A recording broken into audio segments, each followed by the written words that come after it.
धुळे शहरासह परिसरामध्ये मध्यरात्रीच्या सुमारास पावसानं जोरदार हजेरी लावली आणि या पावसामुळे पिकांचं नुकसान झालंय।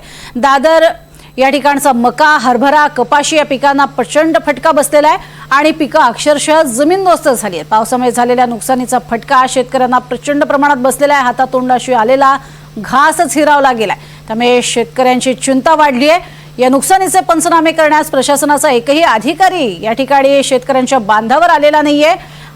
मात्र या शेतकऱ्यांच्या नुकसानीचा आढावा घेत त्यांच्याशी बातचीत केली आमचे प्रतिनिधी नागिंद मोरे यांनी। धुळे जिल्ह्यात काल झालेल्या मुसळधार पावसामुळे शेतकऱ्याचं मोठ्या प्रमाणात नुकसान झालं आहे।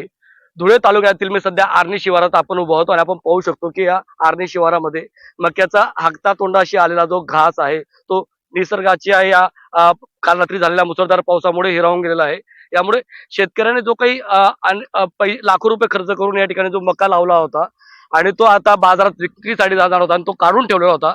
काल रात्री अचानक झालेल्या मुसळधार पावसामुळे शेतकऱ्यावर आता या ठिकाणी नामुष्की ओढवलेली आहे। आपण सध्या शेतकऱ्याच्या त्या बांधावर आहोत, आपण शेतामध्ये आहोत। आपण पाहू शकतो गुडघ्या इतकं या ठिकाणी पाणी आहे आणि शेतकऱ्याने आपला मका या ठिकाणी काढून ठेवलेला होता। अर्धा मका उभा आहे, चारा पीक आहे। या ठिकाणी मोठ्या प्रमाणात शेतकऱ्याचं या ठिकाणी नुकसान झालं आहे। तब्बल 8 ते 8.5 एकरवर या ठिकाणी मक्याची लागवड करण्यात आली होती आणि हा मका काही दिवसांपूर्वीच या ठिकाणी शेतकऱ्याने काढून ठेवलेला होता।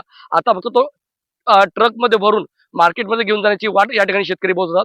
मात्र काल झालेल्या मुसळधार पावसामुळे शेतकऱ्यावर मोठे संकट या ठिकाणी ओढवलं आहे। शेतकरी आपल्यासोबत आहेत, तर काय सांगाल किती आपल्या एकरमध्ये आपण मका लावला होता, काय नुकसान झालं? आमचा मका 8-8.5 एकर बिघा होता। तर आम्हाला अपेक्षा ही नव्हती की बा एवढा पाऊस येईल बा, पण अचानक जेमतेम आम्ही कुठं ना कुठून पाणी भरून वाढवलं त्याला आणि वाढवलं असताना पीक चांगलं जोमाने झालं, सगळं काही झालं आणि ऐन वेळेला आम्ही मका मोडल्या क्षणी रात्रीचा पाऊस एवढा भयानक आला तर सावकारांकडनं इकडनं तिकडनं पैसे काढून होईल बा स्वप्न चांगलं होतं, पण या पावसाने आलं ना आमचं स्वप्न सुद्धा वाहून गेलं या पाण्याने। काय आपलं आता शासनाकडे प्रशासनाकडे काय आपली नेमकी मागणी आहे? मागणी तर पुष्कळ आहे, पण देतील तेव्हा खरं। फक्त आश्वासन आश्वासन आश्वासन आश्वासन काय, ज्या दिवशी देतील त्या दिवशी खरं। सरकार जवळ मागून किती मागणार आहे आपण? काय देईल शेतकऱ्याला, काय देईल? माझी जेवढी हमीची झालेली नुकसान आहे तेवढी तर नाही देऊ शकणार। आता शेतकऱ्यांना भगवंत बुद्धी जर देईल सरकारला तर चांगलं होईल, परंतु मला नाही वाटत सरकार एवढं आमची नुकसान भरपाई करून देईल। अपेक्षा एवढंच आहे, आमचा बियाणाचा खर्च तरी निघेल बा, नंतर सरकारवर तर आज पण आम्ही हेच करतोय की बुवा भेटेल, पण नाही, आम्हाला नाही वाटणार शेतकऱ्यांकडनं काही अपेक्षा राहील बुवा।